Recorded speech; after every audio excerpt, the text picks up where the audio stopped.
lovely talk, Rajeshwar. I'm not here as an expert.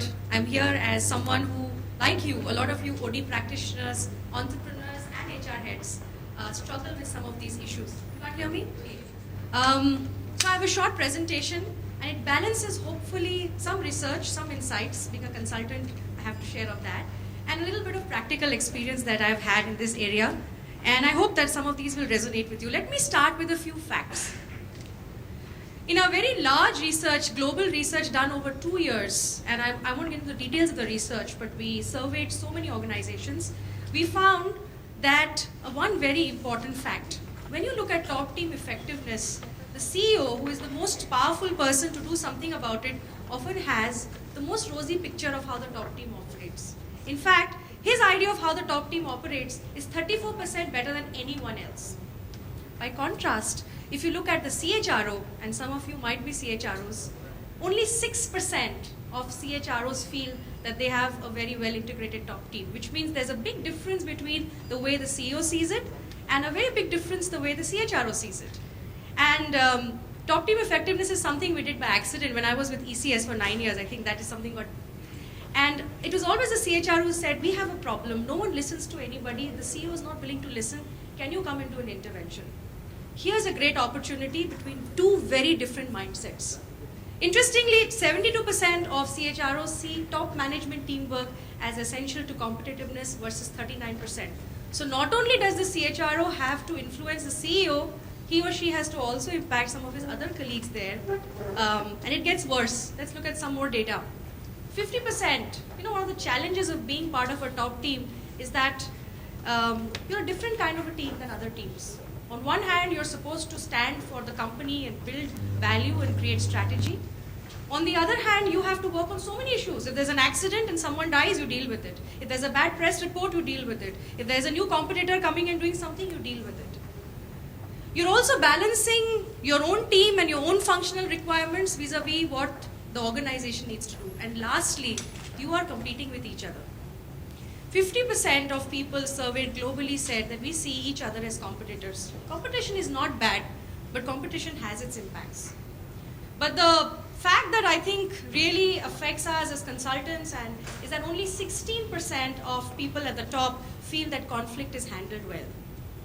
In India particularly, I find in many organizations, and we've done a lot of studies, conflicts are brushed under the carpet. If the leader does not like to surface issues and talk about them, conflict is never discussed. It's always done one-on-one.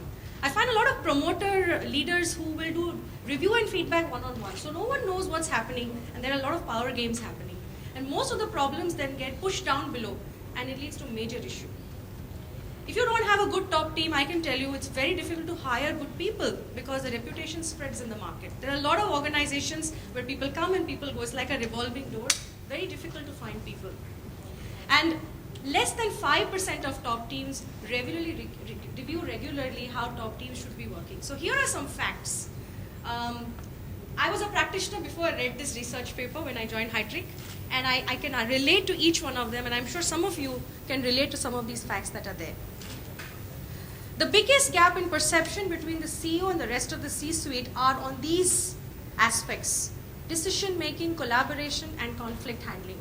And as I said, the most powerful person in the C-suite, the CEO, is often unaware of what he or she can do. I hope at the end of the remaining 13 or 14 minutes, I can give you some examples of what we did, what are the dangers of top teams not working well, and what, as OD practitioners, HR practitioners, and some of you here are CEOs and entrepreneurs, what you can do to deal with top team effectiveness. Okay, so what typically happens, and I think Rajeshwar talked a little bit about arrogance and hubris and not hiring the right people, but research has shown that some of the biggest dangers to top teams not working well leads to the following: inadequate innovation. No one wants to take a risk, no one wants to give ideas. I once worked for a client, a multinational a pharma company owned by an Indian promoter, and the level of dysfunction was so high that people wouldn't speak to each other, and that he had to step in and sort out bilateral issues. And he had limited ideas himself. So this team is stuck trying to grow for last 3 years, very ambitious growth plans, but not able to move forward because they don't have enough ideas. Biggest danger is innovation when you don't have a team. The second one is unsuccessful change efforts. How many of you have tried to initiate a large change effort? As a consultant, I can tell you how frustrating it is. So, this is the conversation I have with person A.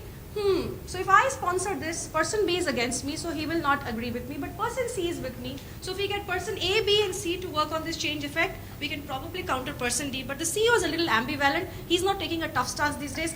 Why don't we just do a small pilot and let it go? Biggest danger of top teams not working well is change initiatives don't get, because the energy to get everybody on board is so much that you say, let's not do it. So how many organizations are going through suboptimal, large-scale change initiatives because, it's such a big effort to manage personalities? The biggest danger, when people research, they found the biggest challenge is the inability to create a bench or a leadership pipeline.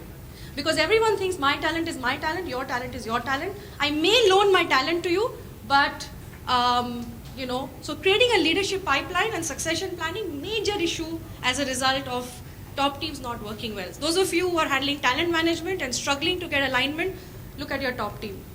Inability to create a common culture, because I'm different, I'm unique, I have my way of doing things, I don't agree with her way of doing things, I have different cultures, and of course, poor customer service, cross-marketing, and ineffective strategy implementation. So the impact of a dysfunctional top team affects your top line and bottom line. But this is the team that most people don't really focus on, because this team is a unique team in that sense. Okay, so few practical themes we see organizations grapple with. Theme number one, we don't have time, each of us is managing our own things. We're doing an offsite as a consultant. Can you come and do a 2-hour nice team building session and go away? Or can we just do a nice outbound and feel better? It doesn't work. It doesn't work at all. They all feel good and they lead to bonding, but it does not work because hard issues are not discussed. So let's deal with top team effectiveness after we have dealt with all our other issues. That's the first thing we find. This is the most important team. This is the team that's creating value, but you don't have time, mind space, and effort. And your CEO really is so busy managing the board, managing the promoter. He doesn't have time to think about it. And as the poor CHRO who is aware of all this, you're really struggling to get your view across. When do they focus on themselves? I've analyzed all the assignments we have done. If they had a very big, hairy, audacious goal, that means they had a really big thing to do and they said, okay, now I think there's a problem. If A doesn't speak to B and B doesn't speak to C, how do we get things going?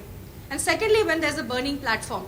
We once worked with a large consumer organization, and maybe I can mention the name because they allow us to, with Unilever, where in the year 2008, their sales team missed every quarter target 8 quarters in a row. And they said something is wrong. We have the best people from campus, we have great products, our brands are the strongest, what's not working? And then they looked at saying, okay, so if after an intervention we are able to move from position A to position B, which leads to actual business results, this is what we need to do. That's when they came to us and we worked with them. The second is, whose team is it anyway? If you're in a multinational working in a matrix organization, you have so many teams you're part of. I was talking to somebody in another multinational company, he says, I'm part of 7 teams. When do I spend time with my own team? I'm part of this cross-functional, that cross-functional. Which team do you choose to play? A very interesting study showed that when people are moving up to the C-suite, one of the most important things required for new people coming in is onboarding, and secondly, the ability to play in team. But only 42% of HR professionals actually saw team working as a critical competency. So I come up there because I am aggressive, hardworking, competitive. I get rewarded for individual things, but I never work in a team because my organization encourages silos by way of policies and procedures. The other thing is, and this is the most common thing I get. I work in business A, he works in business B. Our businesses have nothing in common. Why should I sit and listen to him talk about his performance? What value can I add? My question is, because you're not part of his business, can't you add value? Can't you see something because you have the same brand? But the other way of it is, don't force teaming where there is none. I think be reasonable as to what is the purpose of this team. Are you going to talk about brand building? Are you going to talk about employees? Are you going to talk about employer brand? Don't force people to team if there is actually no force that is there. So here's a framework. The first part of the framework that we have for top team effectiveness is ensure there's a common purpose. Writing your names in blood, signing and saying we are one and India vision normally doesn't work unless there's real purpose and alignment. Sometimes it's good to ask, what is the purpose of this top team? The second part we find is, You know, we did a very interesting survey and we said, okay, so now all of you CEOs, if you had to pick a team for a very large project, what kind of people would you choose? So they all chose diverse people. And then we said, now if the situation changes and you're under pressure, there's a crisis, what kind of people will you choose? They all chose people exactly like themselves. So diversity is very nice, but diversity does not work when you're under pressure. They are often asked, you know, in the early days, 10 years ago I used to get this question, what should be the span of control? Is a large team good or a bad team good? Do you still have those questions, some of you? The answer is large teams, size of team, span of control does not matter anymore. Large teams are good when you need innovation. Large teams are good when you need to move with the market. Small teams are good when you have single product, stable market, and when you, typically work in an environment where alignment is required. Okay? So diversity is a major challenge. There are often organizations where you hire someone really good from the market, but he does not survive because he's different. He asks questions, he does things differently, and the rest of them says, oh, him versus us. That's a major challenge there. So the second part of team, after getting your alignment right, is to look at your composition, your structure, your skill sets. Organizations do focus a bit on this, but what they don't focus on is the processes that set up for success. You know, in a research done saying, if you look at the framework, what is the one factor that will drive top team effectiveness, and that is the least spoken about, are team processes.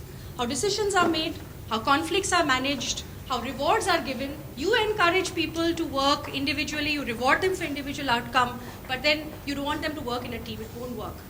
Team processes, just ask, and there's a very nice dashboard I've given you in your folders, which is a one-page dashboard.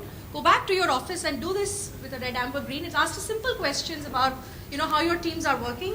How much time you spend on past, present, future? How much time you spend on operational issues versus creative issues? What's the rhythm the team has? There's no rule. Every team has its own way of working. Some are formal, some are informal. If I were to ask you to make one impact in your teams, look at the team processes. That will give you a leverage. And at the heart of it is the behaviors. There is an I in team. We are very happy to say we will do this, we will do that, but often we forget what we are going to do, what I am going to do, what is my individual accountability. Sometimes we go so extreme about team that we forget our own individual accountabilities to each other. And the most common behaviors globally are actually cooperation and competition, but in India we have a new one which I've added, which is called collusion. Reviews after reviews happen. I won't ask you tough questions. You don't ask me tough questions. According to me, this silence, this collusion corrodes an organization. And it puts so much pressure on the CEO to bring out the real issues because we're not willing to challenge each other. Most Indian organizations, I would say, competition is not bad. Cooperation is ideal. But collusion is what kills and corrodes your organizations in the way they work. So at the heart of the team effectiveness model is your team behaviors. What are the behaviors, what is the culture, what are the dynamics, and as Rajeshwar also said, what kind of role modeling are you doing?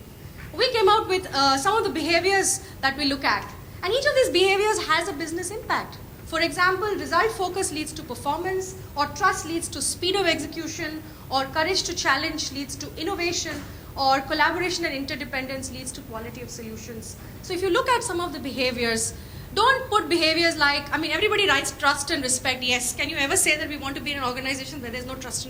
Be more specific. Look at how the values and behaviors that all of you work in, how is it linking to business? What does it mean? Okay, if I'm in a product environment and quality is critical, how is my behavior leading to quality? When you talk business language, you will find more alignment taking place. Top team interventions are required when burning issues are there, when a new leader comes in, or when there's a new acquisition that's taken place, or when you want to rejuvenate your purpose, or when a multinational company which works in a very divisionized structure wants to create an India vision because of the India story. These are occasions where an intervention in top team effectiveness, very specific to your business, very specific to your organization will work. If you look at, just take a look at this and see where you are. I show this to many people. And I ask them, where is your top team on a scale of 1 to 4? It's a very simple, it's not a very complex one. And most of the times, people tend to point between a 1 and a 2. And I think there's a long way to go before people move into an advanced team and a world-class team. Okay? I'll start closing what I'm trying to say now. I'm saying that the CHRO, the HR people are more sensitive, more perceptive at some of these issues. Providing a very soft Behavior-based solution is not the answer.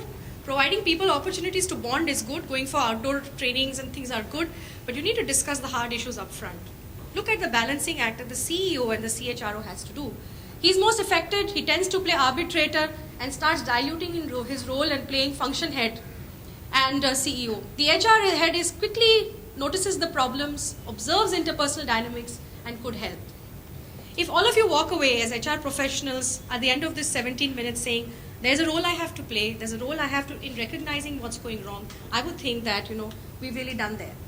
So when you look at as OD practitioners, sorry, I wrote OD, I know some of you are not, look at how much alignment is required. Don't force teams to work together if there is not enough purpose. Look at how much information sharing is required. Look at how much collaboration is required. And how do they balance their individual requirements with that of the business. Look at the CEO style and impact. Look at value-added roles, decision-making rights, capabilities, and who should be at the table. So I'll leave you with 5 insights to summarize. Top team dysfunctions significantly impact organizational performance. It is the most neglected area of OD. Very few people come and say we have a problem. Team building at other levels is done, but at top teams nobody ever says that. It is the most neglected and the most silently corroding area. Point number 2, you need to lead the change and influence, and you need to drive the change as OD heads. Initiatives should commence with a study of context, purpose, structure, and behaviors. Look at the hard aspect and the soft aspect when you're dealing with top team. Don't forget to examine process, measurement, metrics. This is what drives it. It's lonely at the top. It's a battlefield. Extend support to help leaders. Some of this arrogance and hubris comes, sometimes it's a defense mechanism because it's really lonely at the top. And I can tell you this as an outsider. Sometimes you meet with people and they share things that you're surprised they're sharing with you because he or she can't share it with anyone else. It's lonely there. Those of you who are already at the top know that. Those of you who are getting there will know that it is lonely at the top. Be empathetic and support them in that journey. And measure and reward teaming to reinforce the balance between top teams and individual leader teams. So that's what I had to say. Practical, pragmatic, and you can do it yourself. And if you can't, you can always call us. Thank you very much.